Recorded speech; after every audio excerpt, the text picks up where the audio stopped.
એ ધન્ય ધરા ભારત બોલી હમણી એ અમારા ધન ભાગતા આવા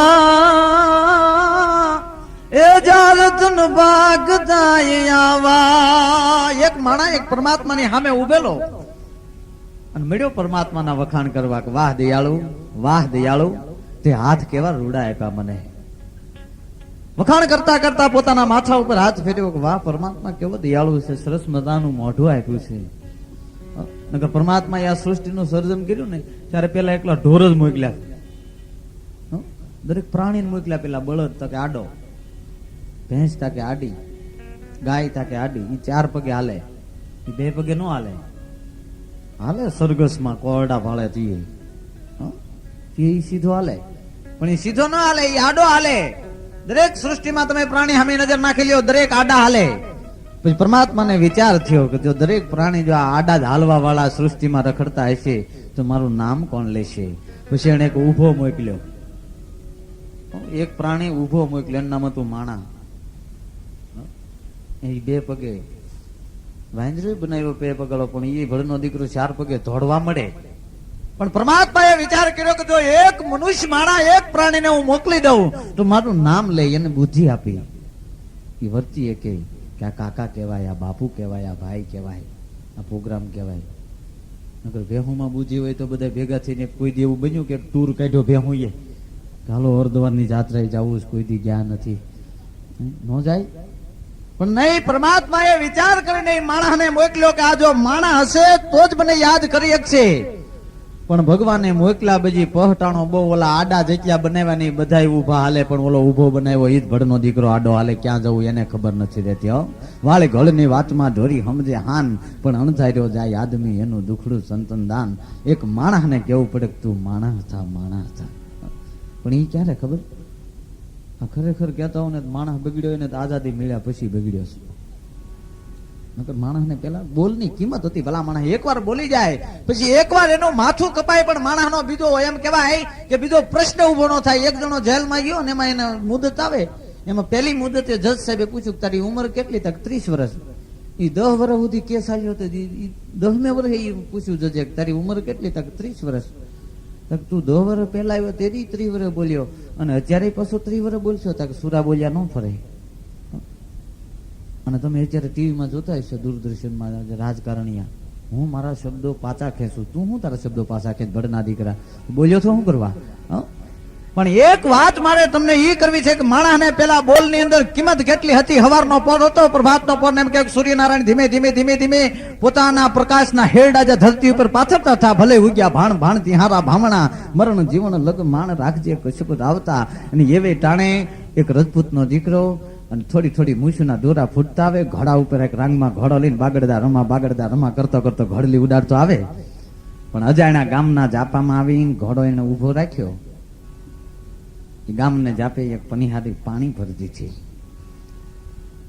આગે પંથેલી આવેલો માણા તરસ્યો હોવાથી જે બેન પાણી ભરવા આવી એને ધીમે કરીને કીધું કે બેન પાણી પાસ? પણિયારીએ ધીમે ધીમે કીધું કે હા ભાઈ પાણી પાસ. પણ કેવો છો? તકે રાજપૂત છો? હે? તકે હા રાજપૂત છો. તરસ લાગે છે? રાવ ને તને પાણી પાઈ દો, હિસીને પાણી પાવ. પણ પાણી પાણી એમ કહેવાય પોતાનો ઘડો એમ કહેવાય કે કવામાલી બહાર કાઢી અને જ્યાં પાણી પાવા જવાની તૈયારી કરીને એટલે રાજપૂતને એટલું કીધું કે એ રાજપૂત નાન્યા ઉભો રહેજે, હું તને પાણી પાવ, પણ હું રજપૂતાણી છું, હું રજપૂતની દીકરી છું, પણ હું તને પાણી પાવ ને જો તું મારે છેડે પણ એડી તો તને રામ દુહાય છે. સવારના પોરમાં એમ દીકરીએ જ્યાં રામ દુહાઈ કીધી એટલે માણસ મરક મરક મળ્યો દાંત કાઢવા કે બેન હું રાજપૂતનો દીકરો છું, હું તો બેન દીકરીની ઇજ્જત જાતી હોય ને તો એની હાથું મારા માથાની મૂળ્યું આપી દઉં, હું થોડો બેન છેડે ન અડું, જો કદાચ જો ભૂલભાઈ તારા છેડે અડું તો મને રામ દુહાઈ છે એમ કરીને એમ કહેવાય કે માણસ બેસી ગયો અને બેને પાણીની ધાર કરી એ પાણી પી લીધું. એ થોડીક વાર થઈ. શબ્દ ઉપર ધ્યાન આપજો, મર્દોની કેટલી જીભાનની તાકાત હોય છે. બેન બેડું લઈ ઘરે ગઈ, પણ ઘરે જાય ને ત્યાં તો અસવાર ને ડેલીમાં બેઠેલો જોયો, ત્યાં તો થર થર થર મળી કાપવા. એ ઘરમાં જઈ લે કહેવાય બેડું પાણી મૂકી ઘરમાં જઈ ઓરડામાં જઈને એની માને કીધું કે માં ડેલીમાં મહેમાન કોણ બેઠો છે? શું કામ છે દીકરી? મને પેલા ઈ કે ડેલીમાં મહેમાન કોણ બેઠો છે? તું ઓળખશો બેટા? તક ઓળખતી નથી માં, હું તને ઈ કહું છું કે ડેલીમાં મહેમાન કોણ છે? માં ધીમી ધીમી દાંત મળી કાઢવા કરે, દીકરી એટલી બધી ઉતાવળે છે ન પૂછ.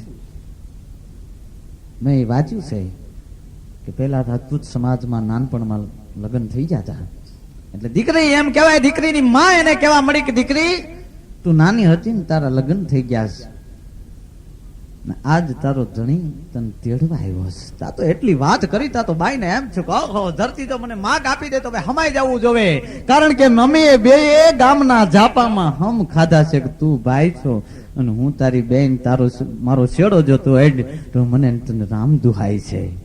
બાઈ મળી કાપવા પણ કે કોને અંતરના ઊંડાણની કોક વેધ્યું ને કહેવાય, સોરી ન સીતરાય શંકરા. બાઈ ઘરના ખૂણામાં મળી કાપવા, બાપને ન કહી શકી, માને ન કહી શકી, પતિને જે આવ્યો છે રાજપૂત એને ખબર નથી કે આ જેને પાણી પીધું એના ઘરે હું આવ્યો છું.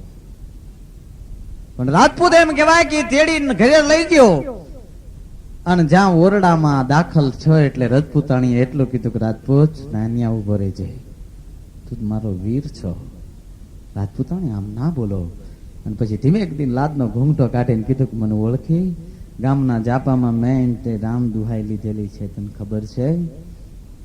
રાજપૂતને મેરા જેટલું થઈ ગયું, પણ રજપૂત બોલ્યો, બીજું બોલે નહીં, અને એટલું કીધું કે રાજપૂતાણી હવે ભલે પરમાત્માને ખાવું હોય થઈ જાય, પણ લઈ લે માળાનો બેઠકો, જીવી બતાડીએ કે આ સમાજમાં કેમ જીવાય. અને બે એમ કહેવાય કે જગદંબાના માં જગદંબાના ઉપાસક બે બની જા, શક્તિ ઉપાસક બની જા, પણ દિન ગણતા માસ ગયા, વર્ષે આતરિયા, સોરત ભૂલી સાંઈબા નામ વિહરિયા, આમ કરતા કરતા વરહ ઉપર વરહ, દાડા ઉપર દાડા મીડા જાવા. પણ એક દિવસ અડધી રાતને ટાણે બે જણા બેઠા બેઠા વાતું કરે છે. રજપૂતાણીએ ધીમે ધીમે રજપૂતને કીધું કે રાજપૂત આમ હું તું જીવી જાહો પણ મારો અને તારો વહ નહીં વધે, માટે એક મારી બેન ઘરે છે એની હારે તારે લગ્ન કરી નાખીએ, અને હું મારા બાપ પાસે જઈશ કે બાપુ અમારે સુખ છે, સંપત્તિ છે, પણ એક શેર માટીની ખોટ છે. અને એક મિત્રો જોજો કે કોઈ પણ ના ઘરે પારણું ન હોય તો પુરુષને ઓછું ખોટું લાગશે, પણ બાઈથી સહન ન થાય, મેણું સહન ન થઈ શકે. આ લોકોનું સુખ હતું, સંપત્તિ હતી, સંપત્તિ અઢળક હતી, પણ હાથે પોસી હેમની, ગળે 51 હાર, જેને આંગણ નહીં પારણું એનો એળે ગયો અવતાર. એની એક શેર માટીની ખોટ હાટું એક એની બેન સાથે લગ્ન કરવાની વાત કરી. દીકરી ગઈ એના બાપને વાત કરી, બાપુ અમારે હાથ શેર માટીની ખોટ હાટું અમારે બીજું મારી બેનને મારી ઘરે મારા પતિ સાથે પરણાવો. માંગણી કરી. બાપ એમ કહેવાય કે જો દીકરીનો આવું સુખ ભાળતો હોય એટલે બાપે હા પાડી દીધી. પણ જે દિવસે ફરીવાર રાજપૂત એને તેડવા આવ્યો એટલે ના હાહરાએ ધીમેક દિન એટલું કીધું કે જમાઈ, જે રીતે મારી મોટી દીકરીને રાખી એ રીતે મારી નાની દીકરીને ન રાખો તો તમને રામ દુહાય છે. માણસ નું અહીંયા મળ્યું ભાંગવા. હવે મારે શું કરવું? ઘરે આવીને રજપૂતાણીને વાત કરી કે રજપૂતાણી આજ એવું બન્યું, એને ખબર નથી કે તારા બાપુને એ ખબર નથી કે અમે બે કેમ જીવી છીએ. એને તો એમ કે સુખ થી એને રાખે છે, એટલે એક સુખ માટે એટલું કીધું કે મારી જેમ મોટી દીકરીને રાખી એમ નાની દીકરીને ન રાખો તો તમને રામ દુહાય છે. માણસ જીભાનમાં પાછો બંધાણો. પણ પછી તો ત્રણેય દંપતી એમ કહેવાય માળાના બેરખા લઈ લીધા પરમાત્માનું મળ્યા ભજન કરવા. પણ જે એક દિવસ પરમાત્માને આનું સત રાખવા માટે ધરતી ઉપર આવવું પડે છે. 450 વર્ષ પહેલા જુનાગઢની જેલમાં જો પરમાત્મા કાળિયો ઠાકર નરસિંહ મહેતાને હાથો હાર દેવા જો આવ્યો હોય તો હજી મારીને તમારી હાથ પેઢી જ થઈ હોય. એ કળિયુગમાં આવ્યો હોય તો અત્યારે આવવો જોવે. પણ આવું બે ત્રણેય દંપતી જાય એવું જીવન જીવે છે ને પરમાત્માએ વિચાર કર્યો, સાધુનું રૂપ ધારણ કરી ભિક્ષાન દેહ કરીને આવીને ઉભા રહ્યા આંગણામાં. ત્રણેય જણાએ કાકલોથી કરી, પધારો બાપુ, આજની રસોઈ અમારા ઘરે જમજો. કાળિયા ઠાકરને તો એટલું જ જોતું હતું. બેસી ગયા, આસન લગાવી, રસોઈ બની ગઈ. જ્યાં બરોબર ભાણાની અંદર રસોઈ પીરસાણી એટલે એટલું કીધું કે આપની ઘરે દીકરો છે કે નહીં? તો મને એક એવું છે, કાં તો બાપ દીકરો બે હામહામાં મોઢામાં કોળિયા દઈને જમવા જોવે તો હું જમું, તો હવે દીકરો ન હોય તો કાંઈ નહીં, તમે બેય માણા હામાં મોઢામાં કોળિયા દઈને જમો તો હું જમું ને તો હું ભૂખ્યો હાલ્યો જાય. પણ કાઠિયાવાડમાં કોક દિન ભૂલો પડજે, ભગવાન થઈ જા મારો મહેમાન, તને સ્વર્ગ ભૂલાવું શામળા. પણ મોહન થાજે મહેમાન અમ ઘર એક જ વાર, તો જવ ને રાતી જુવાર, તને સ્નેહ જમાડું શામળા. રજપૂતાણી સાધુએ આવું વેણ લીધું છે, અને કદાચ આંગણેલી ભૂખ્યો વયો જાય તો હરઠનો દુહો કોઈ કાલ ગાહે નહીં. માટે શું કરવું? કે બોલ્યા બીજું બોલાય નહીં. હાલ ઘરમાં પરમાત્માને ખબર પડી જાય કે નીમ કોને કહેવાય. અને ત્રણેય જણાય એમ કહેવાય કે પોતાના ઘરની અંદર ગાળિયા બાંધ્યા અને ડોકમાં ગાળિયા નાખીને પરમાત્માનું નામ લઈ, જગદંબાનું નામ લઈને છેલ્લા શ્વાસ છોડી મૂક્યા. સાધુએ ઘણી વાટ જોઈ કે હમણાં આવશે, પણ એને ત્રણેય એ વિચાર કર્યો કે મારા મરવાના સમાચાર સાંભળીને કદાચ સાધુ ઘરેલી ભૂખ્યો વયો જાય તો અમારું ખોડું લાગશે નહીં. માટે છેલ્લા શ્વાસ ઘૂંટવામાં જ વિચાર કરી અને એમ કહેવાય કે ત્રણેય જણા લટકી ગયા. પણ ઓલો તો પરિબ્રહ્મ પરમાત્મા ત્રણેયને હોવરાવ્યા, પાછા હેઠા ઉતારીને પાણીની અંજળી ભરીને આમ છાટીને હજેવન કર્યા.